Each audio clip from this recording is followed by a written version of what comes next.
प्रेम से बोलिए बाबा नीलकंठ की।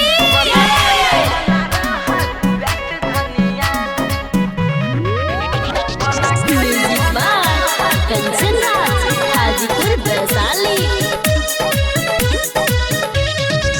गंगा जल लालो पिया, संगे यहाँ हमरा चलो पिया। मेवा मलाई मिसरी के भोग, कोठम लगई मैं धोलो पिया।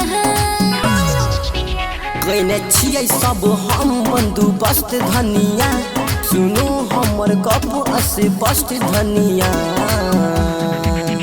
गलाखा में भला रहे व्यस्त धनिया, नशा में उ रहे मधुमस्त धनिया। गलाखा में भला रहे उ व्यस्त धनिया, नशा में उ रहे मधुमस्त धनिया।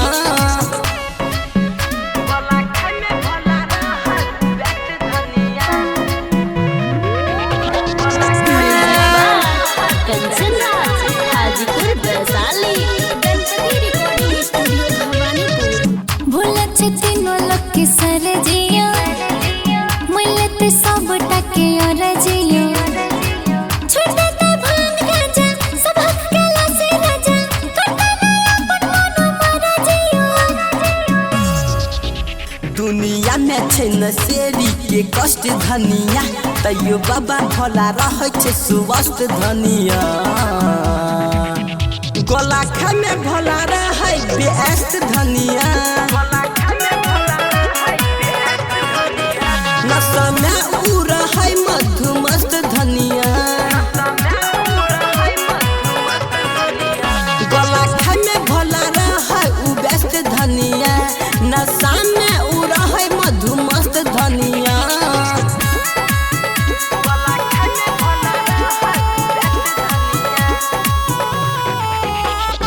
Music by Kanchan Raj, Hajipur Vaishali.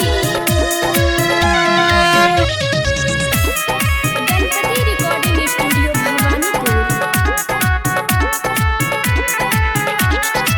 धोती चिलम फोहर के, कहैया भक्त हाथ जोहर के।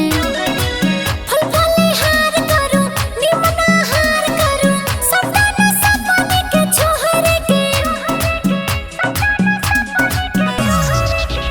मल्लिक राकेश कहे मिटते सब कष्ट धनिया, नीरज राजधानी कहे अस्पष्ट धनिया। गलाखा में भला रहे व्यस्त धनिया, नशा में उ